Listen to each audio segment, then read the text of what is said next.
చతురావృత తర్పణం జరుగుతుంది. ఇది చాలా విశేషం. చతురావృతి అంటే 444 సార్లు తర్పణం చేయటం.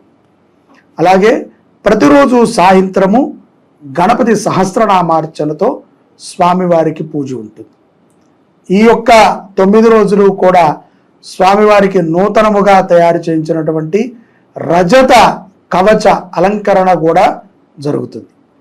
అలాగే ఈ విశేషమైనటువంటి యజ్ఞంలో మానవాళి పాల్గొనటం ద్వారా అనేక విఘ్నాలను తొలగించుకుంటారు.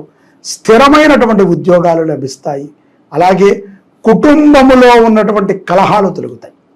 ఏదైతే భూ వివాదాలలో చిక్కుకునున్నామో, కోర్టు వ్యవహారాల యందు చాలా తర్జన భర్జన అవుతూ ఉంటామో అటువంటి వ్యవహారాలన్నీ కూడా సద్దుమణిగి సత్ఫలితాలని శీఘ్రముగా పొందుతాం.